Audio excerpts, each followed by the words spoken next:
Hello, we are starting chapter 15.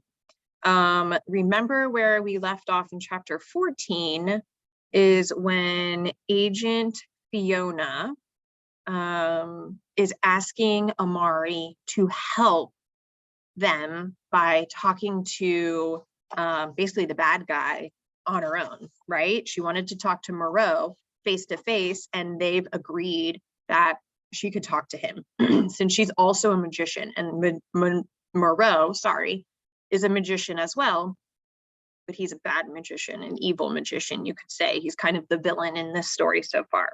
And the last thing Amari says is, "I'm in. I'll do whatever it takes." So chapter 15, here is the picture. Wondering what that is. It's almost time.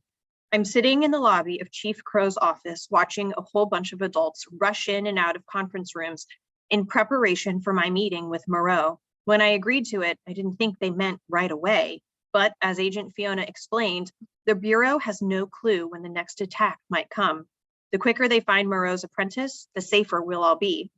Agent Magnus and Agent Fiona gave me a list of questions that Director Van Helsing typed up himself, and I prepped with them all afternoon. Moreau is wicked smart, said Agent Fiona. He'll try and mess with your head if ye let him. He'll also try to distract you with his illusions, said Agent Magnus. Remember, no matter what he claims, you're completely safe. His magic can't penetrate the enchanted glass that holds him.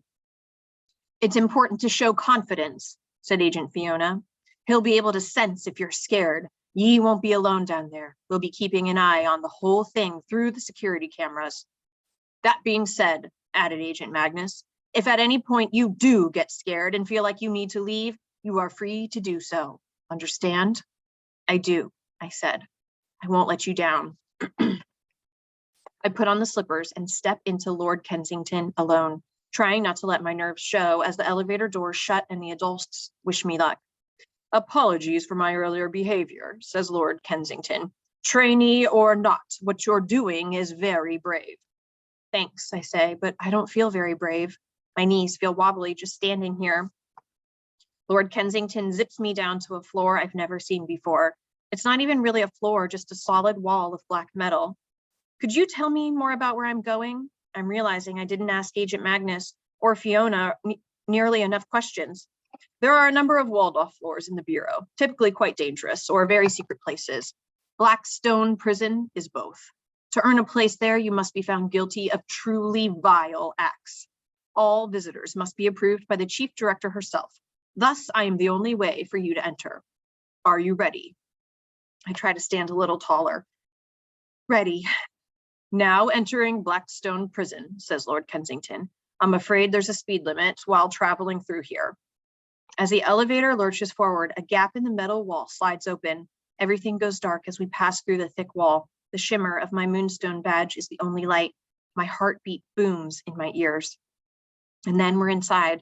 Curious, I press my face against the glass. Turns out Blackstone prison is just one long hallway with a giant glass wall on both sides. The floor and ceiling are so black, I'd think we were floating if I couldn't see the metal rails that guide Lord Kensington through the center of the space.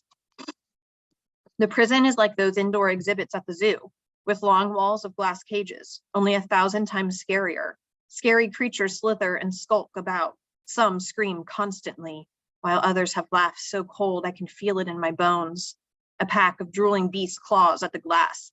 Some things are so awful they're kept in complete darkness, but their fiery eyes follow me down the hallway. There's no harm in covering your eyes, says Lord Kensington. Good idea, I squeak out. Feels like a whole hour passes before Lord Kensington finally says, "We're here." Trembling, I open just one eye and glance around before opening the other. We're in a different section of the prison now. There's only one glass cage here, and inside it is a gray-haired man in a rocking chair facing away from me. Find your courage, says Lord Kensington. You can do this. I take a slow, deep breath. I can do this. The doors open and it's deathly quiet, the kind of quiet where you can hear yourself breathing. I take a shaky step onto the glossy black floor of the prison. It's pitch black everywhere, like Moreau's cage is floating in an ocean of shadow. My eyes dart to Moreau in his chair, expecting him to turn around to face me at any moment. Only he doesn't, not even when I come right up to the glass. Moreau, I say in a small voice, wishing I sounded braver. Suddenly, Moreau and the chair vanish, and a different scene emerges inside the cage, a fancy living room with plush chairs and a large fireplace. I blink, and Moreau is face to face with me, so close that he could reach out and grab me, if not for the glass. I yelp and stumble backward. A wide smile reaches across Moreau's face, and he watches me for a moment before placing his palms against the glass. No need to be frightened. Hardly any of my power reaches beyond this cursed fishbowl. Besides, why would I harm someone I've looked forward to meeting so very much? Why do you care about meeting me? I ask. Moreau doesn't answer. Instead, he closes his eyes and drums out a beat on the glass using the tips of his fingers. Do you hear that? It's your song, child. The magic in your blood. It sings such a strong melody. Can you hear my magic as well? I shake my head. You don't possess any blood magic then, Moreau frowns and steps away from me. A pity. There are blood spells that allow one to live forever. I remember what Chief Crow said about the vampire spell and how the Night Brothers used it to conquer death. I don't want to live forever if it means I have to hurt people. It's wrong.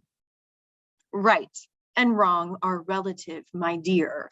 For instance, is it right to keep another human being trapped in a cage? Of course not.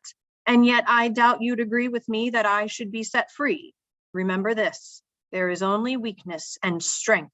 The strong have imposed their will on the weak since the beginning of time. 'Tis the way of the world. Because your bureau was stronger on the day they raided my island, I now find myself here. I have questions, I say. Let's get this over with. As do I. Moreau turns and begins to pace inside the glass wall. But we mustn't forget our manners. I am Raoul Moreau. He dips into an elaborate bow. And you are? Amari? I lift my chin. Amari Peters. He flinches at my last name, then laughs. How very unbelievably ironic. It all becomes clear now. Yes.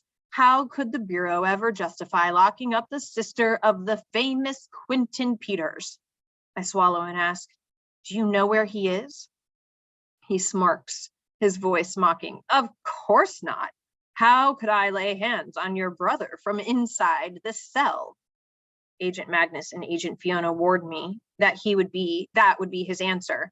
I take another look at the paper in my hands. I'm supposed to ask you some questions. And I have questions for you too, he replies. Whatever will we do about this little conundrum? I think for a moment. You and your apprentice like to make trades, right? I ask bitterly. Well, let's trade questions. We'll take turns.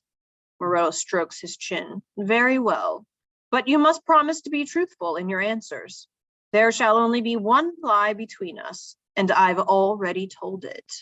Agreed? He's already lied to me? Does that mean you really do know where my brother is? Moreau frowns. It means what it means. I set my jaw. That's not fair, Moreau snarls, and the cage becomes a tempest of swirling black clouds. I am not some inconsequential lackey the Bureau can bully for information. You can either accept or you can leave empty-handed whilst utter chaos is wreaked upon your precious Bureau. And then the man smiles. The scene returns to a cozy living room, and he's pleasant again. Now then, shall we begin? I shudder and close my eyes. Be confident. Fine. First question. Moreau turns to a pace, a few steps before meeting my eyes again. When the day comes that you have to choose a side, and that day will come, will you join your fellow magicians, or will you side with this Bureau that hates everything we are? Fellow magicians? The question catches me off guard. How many other magicians are there? Hundreds, I'd wager. Hundreds? Are there really that many? Moreau laughs at my surprise. Come now, you didn't think yourself so special as that, did you? Though I'll admit you are unusually strong, and so very young. Now then, for my second question. Wait, it's my turn. No, you asked me about the current number of magicians, and I answered to the best of my knowledge. That was our agreement. I kicked the glass in annoyance. I've wasted an entire question. Quite the temper, Moreau smiles darkly. Don't be angry, child. Be better. I ball my fists at my side. Ask your next question. Moreau narrows his eyes at me. Has anyone claimed you? What do you... I catch myself and start again. I don't know what you mean by that. In the world of magicians, there are masters and there are apprentices. One to offer the power, the other to receive it. One to possess the wisdom, the other to need it. Whoever gave you such powerful magic should have claimed you by now. Unless what? I ask. No, don't answer that. That isn't my question. Moreau lets out a low snicker. That I shall answer for free. Only a very powerful magician could bestow the kind of magic you possess, the likes of which no longer exist aside from myself. It is far more likely that you were born a magician, and if that's true, then you are quite special indeed. As much as I want to know what being special is supposed to mean, I've got to remember why I'm here. I look down at my list of questions and decide to ask one of my own. Before he can trick me again, I meet Moreau's amused stare. You said you don't know where Quentin is, so tell me what you do know about my brother's disappearance. Please? Clever girl. If only your brother had been smarter in his choices, you might think his being taken was a simple matter of revenge, but I can assure you that we have far more substantial schemes at play. What I can tell you is that Quentin was looking into things he shouldn't, things your precious bureau would frown upon. I suppose he found something we wanted. Like what? I asked desperately. I've answered your question. You now know far more than you did when you came down here. Another dark grin. Earlier, you asked me a question. You wished to know why I wanted to meet. Care to offer a guess? My mind is still spinning. I don't know. Then by all means, he says, allow me to explain. There is a plan being carried out that is many years in the making, a plan so perfect that not even my capture has prevented it from coming to pass. When the dust settles, this wretched bureau will be destroyed and magicians shall take their rightful place in the world. I had been content to wait out the destruction here in my cell, but then I felt your magic awaken, like a clap of thunder that vibrated my very bones. Moreau waves his hands, and the scene inside the cage changes again. I see myself covered in expensive jewels, a shimmering moonstone crown atop my head. You could be great, my dear. Truly special. With the proper guidance, you could have anything your heart desires. Anyone who has ever wronged you would bow and scrape at your feet. You need only join us, Amari Peeners. Join your fellow magicians. I just stare, unable to find my words. He bares his lengthening canines in a grin. With a twirl of his fingers, a hulking beast suddenly fills the space, 10 feet tall and as wide as a truck, with the growling head of a tiger and the muscular fur-covered body of a man. It stalks right up to the glass and lowers its snarling jaws to flash razor-sharp teeth. A low growl rattles the glass cage. Is that what hybrids look like? I'm backing away before I even realize it. I've never seen anything scarier in my whole life. This is what your bureau is up against, child. Do you imagine that anything could stand against an army of these deadly creatures? But what if you didn't have to? What if creatures such as these were yours to command? What would you do with such power? What could you do? His voice drops to a whisper. With magic as strong as yours, I could teach you to create your own. For a moment, I imagine myself back at Jefferson Academy, surrounded by Emily Grant and her friends. Then I imagine those taunting smiles fading away as a pack of scowling hybrids show up to help me. I'll bet they'd wet their pants at the sight. As much as I hate to admit it, a part of me likes that idea. I shake those thoughts out of my head. What am I thinking? I turn to run back to Lord Kensington before Moreau can mess with my head anymore. Still, I stop short of the elevator and make myself stand my ground, even though I feel like I could throw up. I'm on the Bureau's side, on my brother's side, always. Moreau sighs heavily, and the illusions fade away until only he and his rocking chair remain. The Bureau has long believed themselves beyond our reach. That arrogance will be their downfall. The hour draws near when we shall regain what was taken from us. His voice hardens into a snarl. Remember that I gave you a chance, little magician. In the end, we are all bound by our choices. End of chapter 15. We will do 16 soon.